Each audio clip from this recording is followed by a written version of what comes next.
Welcome back to I'm Every Woman TV. I'm your host, Janette Burke, and I am welcoming Jonathan Weaver, who's Director of Retail Sales for Community Trust.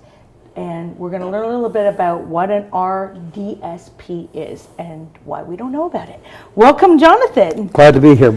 I'm glad to have you. Now, Jonathan and I have a history. We have known each other at least 15 years. Yes, I think I attended one of your presentations as the PR princess. That's correct. When I was giving PR lessons as a publicist, which was my former life.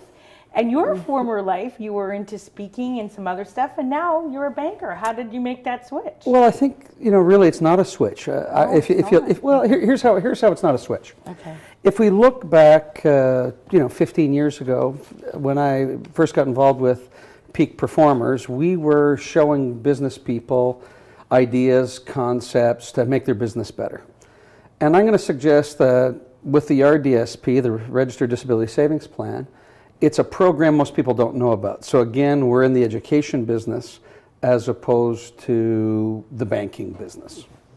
And on that note, why don't you tell us a little bit about community trust and how it differs from a typical banking institution or financial institution? So I'm going to suggest that not unlike the banks, we are governed by OSFI, the Ontario Superintendent of Financial Institutions. We are a deposit-taking Canadian financial institution. We are licensed across Canada. But unlike the banks, we offer what's known as trust accounts. So if you have an RRSP and you want to do self-directed, or if you have a locked-in retirement account, so we actually take deposits that are registered, and we actually have trust accounts. So that would be the biggest difference. Now let's hear a little bit about this RDSP. What is it and why is it that we don't know much about it? And we should, especially women who are responsible for looking after children. So if we look at families, I'm going to suggest that there are probably two reasons why people don't know about it. I'm going to suggest that the first is that it's relatively new. It came out it was introduced in the 2007 budget. At the same time as the TFSA, the tax-free savings account, although one would argue everybody knows what a tax-free savings account is. I would suggest the secondary reason is that there are only 7 places to get an RDSP today. As of yesterday, you can get one at Community Trust. Congratulations. Thank you. The Minister of Finance signed off and gave us the right to be an issuer.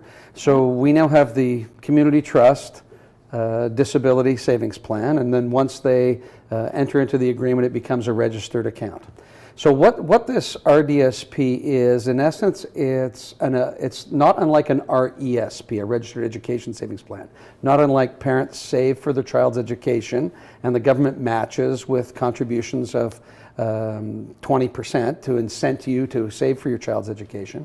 A registered disability savings plan is a matching program that allows people to save, except the government will match up to 300%. In other words, for every dollar you put in, the government will match up to 300% to incent you to save to take care of the long-term care of the person living with the diagnosis. So, and why is it, and who actually is the RDSP aimed at? Is it aimed at the child living with the disability, or is it aimed at the parent living with the disability, or a bit of both? Well, you know what? It is a bit of both. I mean, I'm going to suggest that we have military folks that have come back from service and have, and are injured, and they in fact have children. So it's really the target of the RDSP, or the Disability Savings Plan, is people from birth until age 59. And so when we look at birth to 59, obviously that runs a spectrum. In fact, we've got people who are grandparents before they're 59.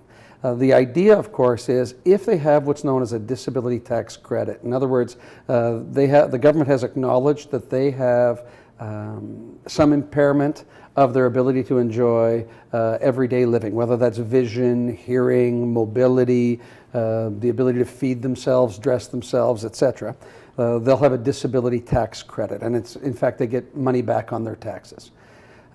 What's interesting about the RDSP is that many people haven't got the DTC yet because they're living on perhaps Canada Pension Plan, ODSP, or some other form of benefits, and they go, I don't make much money, why would I get the disability tax credit? Well, the disability tax credit is really the gateway, if you will, or the identifier that says, yes, you have a disability that the government recognizes, and now the government will contribute. In addition to the matching, they actually have bonds where if you're low income, without having to make a deposit, the government will actually make deposits into your account to help you. So in that regard, okay, when is the time to start? Do you start saving immediately when you've learned you have the disability? Do you save after? Do you have to put away money to save? When is a good time to get the RDSP? So the interesting thing is the government will contribute a maximum of $70,000 in matching grants. Wow. And they'll give you a maximum of $20,000 in bonds without you needing to make a deposit at all. Now the catch is they want you to start early because the bonds are maximum $1,000 a year. So you could collect bonds for up to 20 years. So the earlier you get started, the better. So I'm going to suggest that the moment, and we have, we have people, and then we're talking about disorders that run the spectrum, or diagnoses that run the spectrum. So you've got everything from autism to quadriplegics, from Down syndrome to diabetes. It could be just about anything. So the moment you have your DTC, you should open your RDSP, even if you don't have any money to put in it. You could collect the government bond, which would start your program, or at the very least, you start to create a carry forward period. So let's say, for example, you open it today, but you don't have any money for 5 years. 5 years from now, you can actually go backwards and pick up government grants that weren't available to you because you didn't have the money to make the contribution. Okay, now I'm sure there's some people watching this show right now who might be thinking, well, do I really need an RDSP, or do I really need critical illness insurance, or the TFSA, or an RSP? Do they work in tandem? Do you need one over the other? So that's a great question. I'm going to suggest, it's a great question because I would suggest that critical illness is before you have the diagnosis, and an RDSP would be after you have the diagnosis. Now, for people who have government benefits as a result of their diagnosis, the RDSP actually has a special assignment. And what that means is that when you put money into the RDSP, it doesn't count as an asset to disqualify you from receiving government benefits. Conversely, if parents or grandparents or friends or relatives were to give you money in the form of a TFSA, cash, RRSP, home, what have you, it would disqualify you from your government benefits.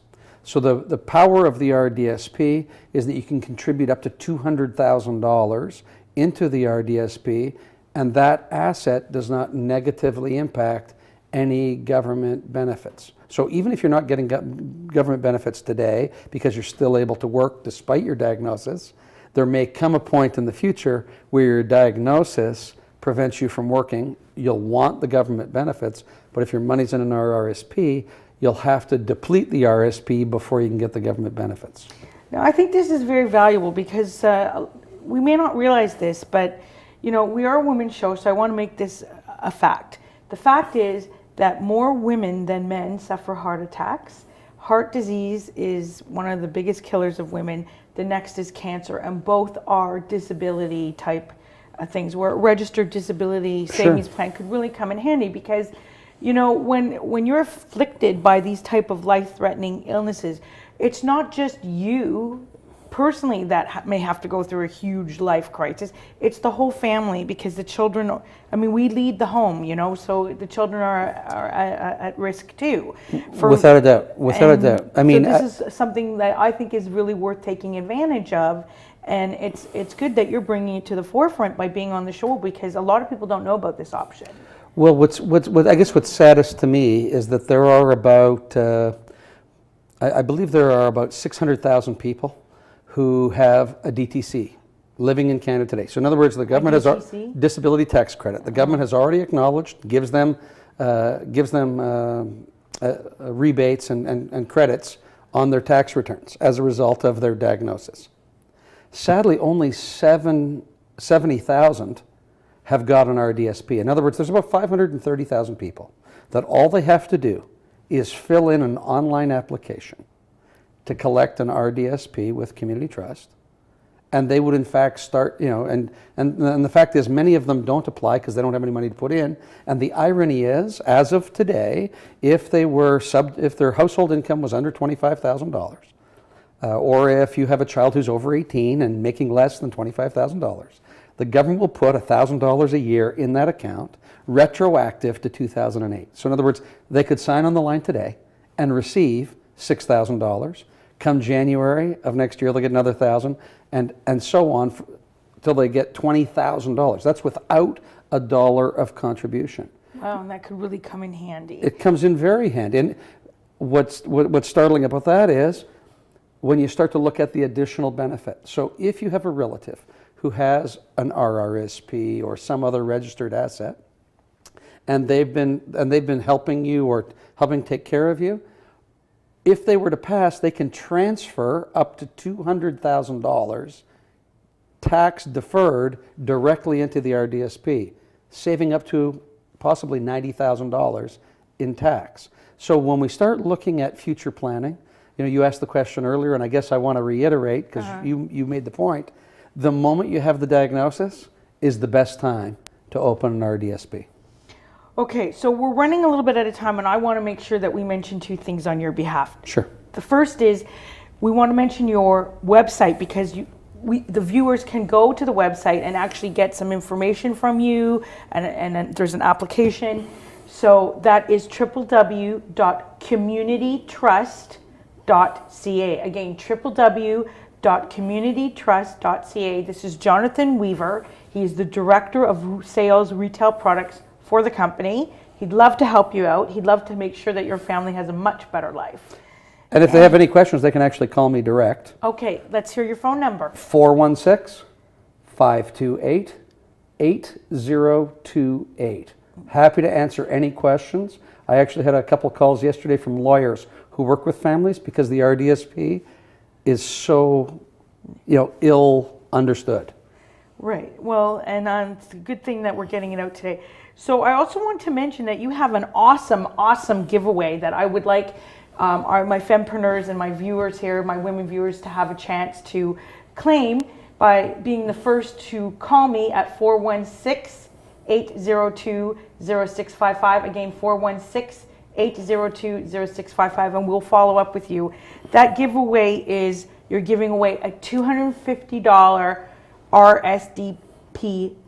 Did I say that right? RDSP. RDSP. Sorry, I'm a little dyslexic. Bursary, right? $250. Right. So we're fortunate. We have a foundation, and the foundation has set aside money that we're going to probably give away about 100 of them over the course of a year, and we'd like to give away the first one here today. And I think that's so generous. Thank you so much. And you mentioned that would be matched by $1,000 from the government. So typically the government will match 3-to-1. So that $250 bursary will turn into a $1,000 contribution to their registered disability savings plan. That's pretty awesome. So thank you very much. We're out of time. It's been a pleasure, and I am so happy to see you too, Jonathan. It's always a good pleasure. We'll be right back with Elena Charles, who will talk to us about what 2014 has in store for us for the Year of the Wooden Horse and the Year of the Woman. Please stay with us on I'm Every Woman TV. We'll be right back.